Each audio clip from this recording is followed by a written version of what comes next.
الحمد للہ وکفا والصلاة والسلام علی سیدنا و نبینا و مولانا محمد المصطفیٰ اما بعد قال النبی صلی اللہ علیہ وسلم الرؤیا الصادقۃ من اللہ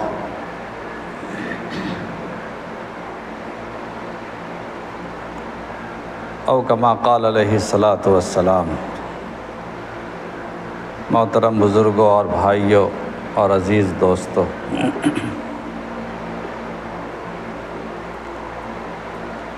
اللہ کے نبی صلی اللہ علیہ وسلم نے ارشاد فرمایا کہ سچے خواب اللہ کی جانب سے ہوتے۔ بہت سے لوگ خواب کی تعبیر پوچھتے ہیں، ہم نے یہ خواب دیکھا ہے اور یہ دیکھا ہے، اس کی کیا تعبیر ہے؟ یاد رکھیے کہ خواب جو سچا خواب ہے وہ اللہ کی جانب سے ہے، اس کی تعبیر پوچھنا چاہیے۔ اور جو خواب ادھر ادھر کے شہوانی خیالات یا خیالات پریشاں سے پیدا ہوتے ہیں وہ شیطانی خواب ہے، اس کی تعبیر کی ضرورت نہیں، اس سے استغفار کرنا چاہیے، اللہ سے معافی مانگنا چاہیے۔ سچے خواب کیسے ہوتے ہیں، کب پیدا ہوتے ہیں، کب آتے ہیں، نظر آتے ہیں؟ جب انسان کی روزی پاک ہو، پہلی شرط، رزق پاک ہو، حرام روزی نہ کھائے، اور دوسری شرط یہ ہے کہ نیک عمل کرنے والا ہو، اور تیسری شرط یہ ہے کہ دماغ خیالات سے پاک ہو، گندے خیالات، ادھر ادھر کے خیالات سے پاک کر کے انسان سوئے۔ موبائل دیکھتے دیکھتے سو گئے، پھر کوئی خواب نظر آیا، اس خواب کا کوئی اعتبار نہیں، دل دماغ پاک ہی نہیں ہے۔ ہاں، اللہ رسول کی بات سنتے ہوئے سوئے ہیں تو ایک بات ہے،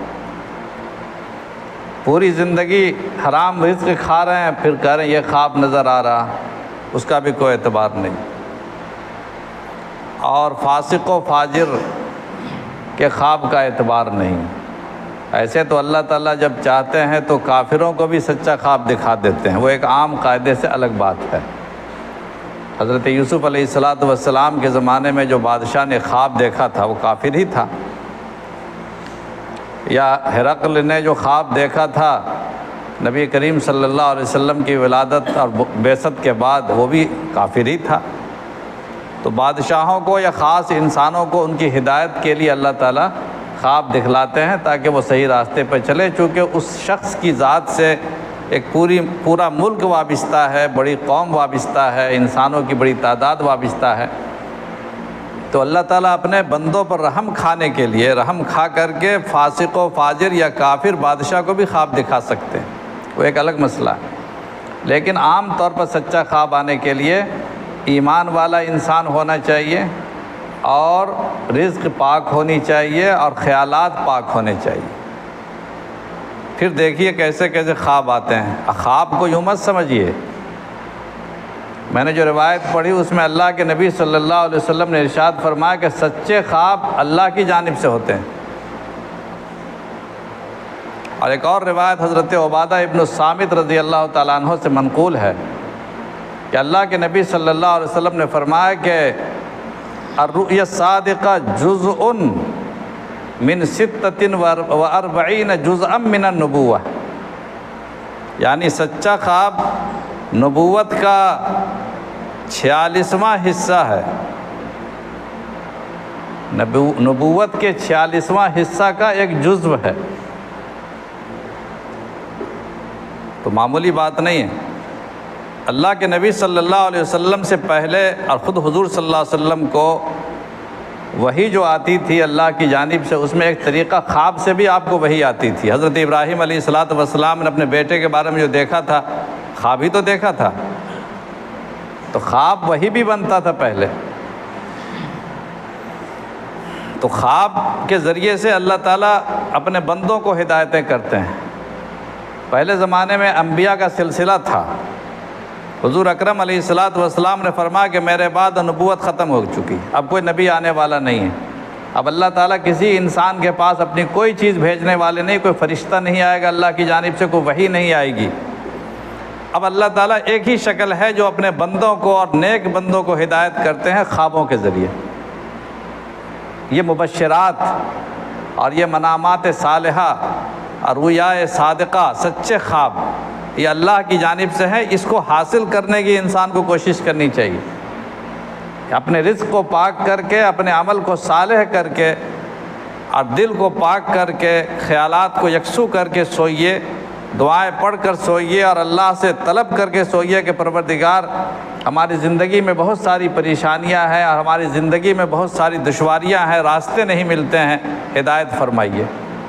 چنانچہ استخارہ وغیرہ جو کروایا جاتا ہے، استخارے کی نماز پڑھائی جاتی ہے، اس میں ایک طریقہ یہ بھی ہے کہ خواب میں اللہ تعالیٰ بتا دیتے ہیں کہ یہ کام کر لو۔ تو خوابوں کو خواب و خیال نہیں ہے، یہ خواب وہ ہے جو سچے خواب ہیں، وہ نبوت کا حصہ ہے۔ سرکار دو عالم صلی اللہ علیہ وسلم پر جو نبوت نازل ہوئی یا نبوت عطا فرمائی گئی، تو نبوت سے پہلے آثار نبوت کے طور پر اللہ نے پہلے خوابوں کا سلسلہ شروع کیا۔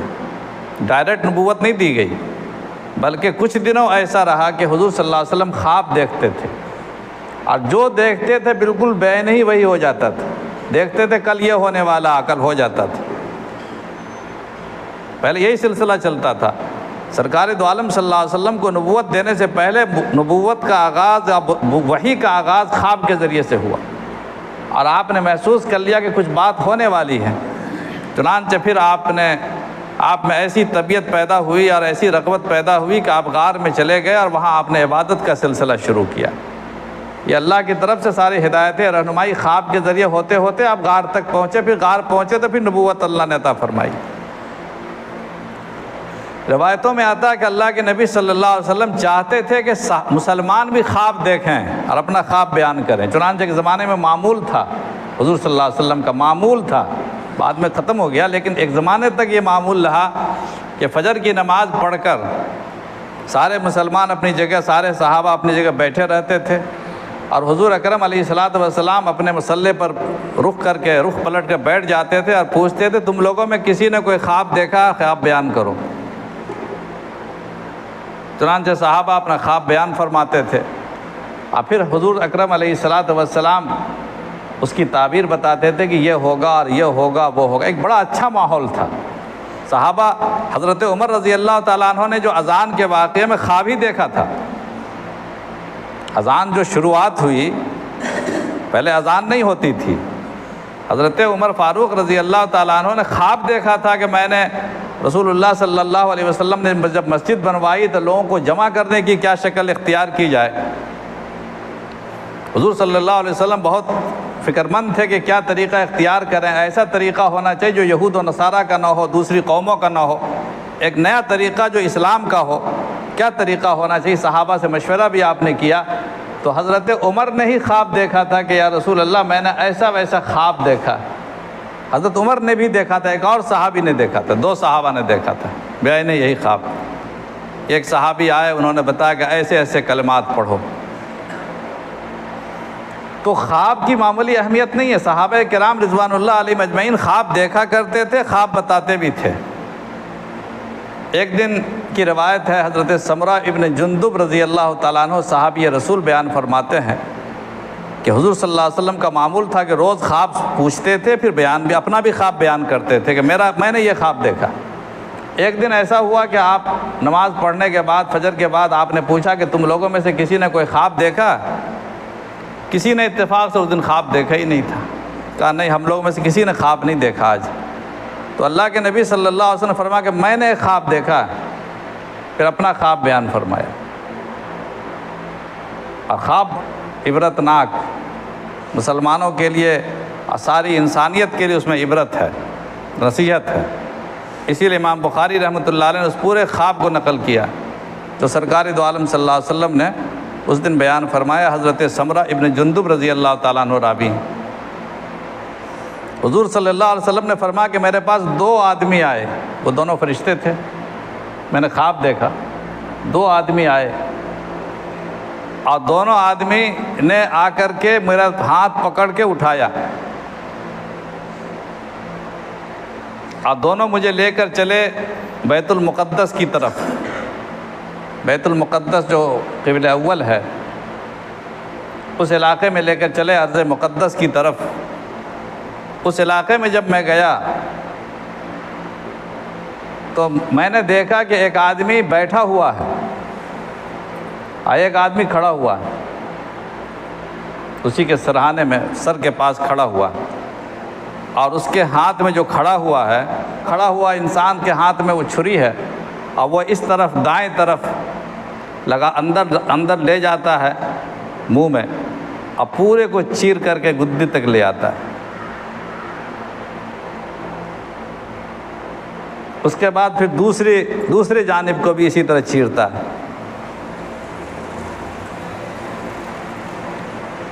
اور جب تک اس کو چیرتا ہے یہ ٹھیک ہو جاتا ہے، پھر اس کو چیرتا ہے، پھر اس کو چیرنے تک یہ ٹھیک ہو جاتا ہے، پھر اس کو چیرتا ہے۔ یعنی ایک سزا ہے مستقل۔ اللہ کے نبی صلی اللہ علیہ وسلم نے پوچھا کہ یہ کون ہے؟ ان دونوں نے آدمیوں نے کہا، ان دونوں فرشتوں نے کہا کہ آپ چلیے آگے، بعد میں بتائیں گے۔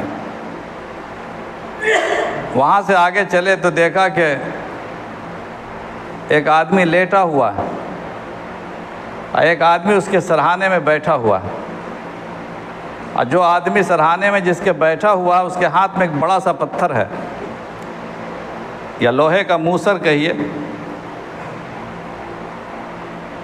اس پتھر سے اس کے سر پہ زور سے مارتا ہے، اتنی زور سے مارتا ہے کہ وہ پتھر بھی ٹوٹ جاتا ہے، لڑک کر کے چلا جاتا ہے دوسری جانب۔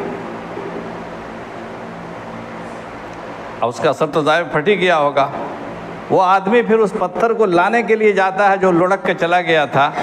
جب تک اس کو لڑک کے لاتا اس وقت اس کا سر ٹھیک ہو چکا ہے، پھر دوبارہ مارتا ہے، پھر اس کا سر پھٹ جاتا ہے، پھر وہ پتھر لڑک کے چلا جاتا ہے، پھر اس کو لانے کے لیے جاتا ہے، اور پھر یہی سلسلہ اس کا چالو ہے۔ حضور اکرم علیہ الصلوۃ والسلام نے پوچھا کہ یہ کیا معاملہ، یہ کون ہے؟ فرمایا آگے چلیں۔ حضور اکرم علیہ الصلوۃ والسلام فرماتے ہیں کہ ہم لوگ آگے چلے تو دیکھا کہ ایک تنور ہے، پہلے روٹی بنتی تھی تنور میں، جس کا منہ چھوٹا ہوتا ہے اور نیچے چوڑا، اندر گول حصہ بہت بڑا ہوتا ہے۔ یہ چھوٹا تنور نہیں، بہت بڑا کنواں تھا، وہ اوپر سے منہ تنگ تھا، نیچے سے بڑا کشادہ تھا، اس میں آگ جل رہی تھی، اور کچھ عورتیں اور کچھ مرد ننگے اس میں تھے، جل رہے تھے۔ ننگے مرد اور ننگی عورتیں اس تنور میں تھیں۔ جب آگ کا شعلہ بھڑکتا تھا تو آگ کے شعلے کے ساتھ وہ اوپر چلے آتے تھے، اور جب آگ کا شعلہ ٹھنڈا پڑتا تھا، نیچے ہوتا تھا، تو وہ سارے کے سارے نیچے چلے جاتے تھے۔ اب بھیانک خطرناک شعلہ ان کی لپک کی اس کی آنچ محسوس ہو رہی تھی۔ میں نے پوچھا ان دونوں سے کہ یہ کون لوگ ہیں؟ حضور اکرم علیہ الصلوۃ والسلام کے جواب میں ان فرشتوں نے کہا کہ آگے چلیں، ابھی منظر باقی ہے، ابھی تصویریں بہت ساری باقی ہیں۔ بادشاہوں کو بادشاہوں کے حساب سے خواب دکھائے جاتے ہیں، عام انسانوں کو عام انسانوں کے حساب سے خواب دکھائے جاتے ہیں، اور انبیاء اور پیغمبروں کو ان کی امتوں کے حساب سے خواب دکھائے جاتے ہیں، ان کی شایع نشان۔ حضور اکرم علیہ الصلوۃ والسلام فرماتے ہیں کہ ہم آگے چلے، دیکھا خون کا نہر ہے، خون کی ندی، اور اس ندی خون کی، پانی کی نہیں، خون کی ندی، پوری ندی، پوری دریا خون سے بھرا ہوا، اس میں ایک آدمی بیچ میں ہے اور ایک آدمی کنارے میں کھڑا جس کے پاس بے شمار پتھر پڑے ہیں۔ وہ بیچ والا انسان باہر نکلنا چاہتا ہے، مگر یہ کنارے والا انسان اتنی زور سے پتھر مارتا ہے جو اس کے منہ پہ لگتا ہے، پھر بیچارہ واپس چلا جاتا ہے۔ اس طرح مسلسل وہ باہر نکلنے کی کوشش کرتا ہے اور پتھر کھا کر بیچ میں چلا جاتا ہے۔ اللہ کے نبی صلی اللہ علیہ وسلم نے پوچھا یہ کون لوگ ہیں؟ فرشتوں نے کہا آپ آگے چلیں۔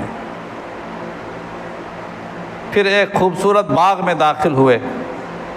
اس خوبصورت باغ میں بے شمار درخت ہیں، انتہائی ہرا بھرا باغ۔ اس میں ایک بہت بڑا درخت ہے، اس درخت کی جڑ میں ایک بوڑھے میاں بیٹھے ہوئے ہیں۔ ان کے سامنے چھوٹے چھوٹے بچے ہیں، ایک صاحب فاصلے پر بیٹھے ہوئے ہیں جو آگ جلا رہے ہیں، آگ روشن کیے ہوئے ہیں۔ اللہ کے نبی صلی اللہ علیہ وسلم فرماتے ہیں کہ مجھے یہ لوگ ایک درخت کے اوپر لے کر گئے، درخت پہ چڑھا کر لے گئے اوپر۔ اس درخت پر جب میں چڑھا تو دیکھا کہ ایک خوبصورت محل ہے، اس درخت کے اوپر ایک خوبصورت محل بنا ہوا، عمارت بنی ہوئی، اور اتنی خوبصورت عمارت ہے، اتنی خوبصورت عمارت ہے جو میں نے آج تک نہیں دیکھی تھی۔ اس میں بچے بھی ہیں، بوڑھے بھی ہیں، عورتیں بھی ہیں، جوان بھی ہیں، سب لوگ ہیں، بڑا آرام سے وہ لوگ ہیں۔ پھر مجھے نیچے لے کر آئے اور ایک دوسرے درخت پر چڑھا کر پھر ایک دوسرے محل میں لے گئے، وہ اس سے بھی زیادہ عالی شان محل تھا، درخت کے اوپر محل بنا ہوا۔ اس میں کچھ مرد تھے، بوڑھے اور جوان۔ پھر نیچے اترے، اللہ کے نبی صلی اللہ علیہ وسلم نے کہا کہ تم نے تو آج پوری رات گھما کے رکھ دیا، بتا دو کیا معاملہ، یہ سب ہے کیا، یہ کیا مناظر ہیں، یہ سب تصویریں کیا ہیں؟ سرکار دو عالم صلی اللہ علیہ وسلم کے سوال پر حضرت ان دونوں بزرگوں نے کہا، فرشتوں نے کہا کہ وہ جو آپ کو نظر آیا تھا پہلا آدمی جس کے دونوں جبڑے چیرے جا رہے تھے، وہ آدمی تھا جو جھوٹ پھیلاتا تھا۔ بولتا نے پوائنٹ ایک نقطہ چھوڑ دیا، افواہ پھیلا دی، جھوٹ۔ اب وہ بات پھیل گئی معاشرے میں، اب صاحب کتنے دنگے، کتنا فساد، کتنی جنگ آپس میں ہو گئی۔ جھوٹی بات پھیلانے والا تھا، اس کو سزا دی جا رہی ہے، جھوٹ پھیلانے کی سزا۔ اب وہ جو آپ نے دیکھا تھا کہ جس کے سر کو توڑا جا رہا ہے اور پھر ٹھیک ہو رہا ہے، وہ عالم دین ہے جو علم حاصل کرنے کے بعد اپنے علم پر عمل نہیں کرتا، دماغ میں تو علم بھرا ہوا ہے لیکن عمل سے خالی ہے، اس کو سزا دی جا رہی ہے۔ اور پھر اب وہ جو آپ نے تنور دیکھا تھا جس میں آگ بھری ہوئی تھی، وہ زناکار مرد اور عورتیں ہیں جنہوں نے ساری زندگی شہوانی زندگی گزاری اور برائیوں میں گزاری۔ ان زناکار مردوں اور عورتوں کی سزا قیامت تک اسی طرح ہوتی رہے گی۔ اللہ قیامت کے بعد جو فیصلہ ہوگا وہ بعد میں ہوگا۔ اور وہ جو آپ نے خون کی نہر دیکھی، وہ سود کھانے والے لوگ ہیں، وہ خون چوس کر کے دنیا سے خون چوس کر کے وہ نہر تیار ہوئی ہے، اس کو سزا دی جا رہی ہے۔ اور وہ جو باغیچہ آپ نے دیکھا، اس باغیچے کے نیچے جو بزرگ بیٹھے تھے وہ حضرت ابراہیم علیہ السلام ہیں، اور ان کے سامنے جو چھوٹے چھوٹے بچے نظر آ رہے تھے وہ ان کی نسل ہے، اولاد مسلمان ہیں۔ اور وہ جو الگ سے ایک آدمی بیٹھا شعلہ بھڑکا رہا تھا، آگ جلا رہا تھا، وہ جہنم کا داروغہ، جہنم کا خازن جس کا نام مالک ہے، وہ ہے خازن جہنم ہے، داروغہ جہنم ہے، جو وہاں بیٹھ کر آگ جلا رہا ہے، لوگوں کو ڈرا رہا ہے کہ آگ سے بچو۔ اور وہ جو گھر آپ نے دیکھا جس میں سارے طرح کے لوگ تھے، مرد عورت بچے بوڑھے سب تھے، وہ عام مسلمانوں کا ٹھکانہ ہے جو آپ کو دکھلا دیا گیا۔ اور وہ جو دوسرا گھر جو اس سے بھی زیادہ عالی شان تھا، وہ جو آپ کو دکھایا گیا، وہ صدیقین اور صالحین اور انبیاء خاص لوگوں کا وہ محل ہے جس میں ہر آدمی نہیں، عام مسلمانوں کی رسائی وہاں پر نہیں ہے۔ اور پھر کہا کہ میں جبرائیل ہوں اور یہ میکائیل ہیں، اپنا تعارف بھی کرایا۔ اور پھر کہا کہ آنکھ اٹھا کر دیکھیے اوپر آسمان کی طرف۔ آنکھ اٹھائی تو دیکھا کہ بادل کی طرح نظر آیا، پورا بادل سایہ فگن تھا اوپر۔ ان فرشتوں نے کہا کہ یہ بادل آپ کی منزل ہے، یہ آپ کا مقام ہے۔ حضور اکرم علیہ السلام نے کہا کہ سب مقام تم نے دکھلا دیا، اس کو بھی چل کے دیکھ لیتے ہیں، چلو دیکھیں جا کے اندر۔ کہا کہ ابھی آپ کی عمر باقی ہے، ابھی یہ دنیا میں اب جینا ہے آپ کو، ابھی لے جائیں گے تو پھر وہیں رہ جائیے گا، اس لیے جتنے دن اللہ تعالیٰ نے آپ کی زندگی باقی رکھی ہے اتنا پہلے پورا کر لیجئے، پھر اللہ تعالیٰ وہ مقام آپ کو لے جائے گا، وہاں پہنچائے گا۔ یہ خواب سرکار دو عالم صلی اللہ علیہ وسلم نے بیان فرمایا، یہ بہت بڑی عبرت ہے اس میں۔ اور حضور اکرم علیہ السلام کو ان تمام مجرمین، تمام مؤمنین، صالحین سب کے حشر کی خبر دے دی گئی دنیا میں، اور آنکھوں سے دکھا دیا گیا۔ مسلمانوں کو اللہ کے رسول صلی اللہ علیہ وسلم نے بتا دیا، اور انبیاء کا خواب تو بہرحال وہی ہے، وہ نبوت کا حصہ ہے، اس کے سچے ہونے میں کوئی شبہ نہیں کیا جا سکتا ہے۔ اللہ تعالی ہمیں کہنے سے زیادہ اور سننے سے زیادہ عمل کی توفیق نصیب فرمائے۔ وآخر دعوانا ان الحمد للہ رب العالمین۔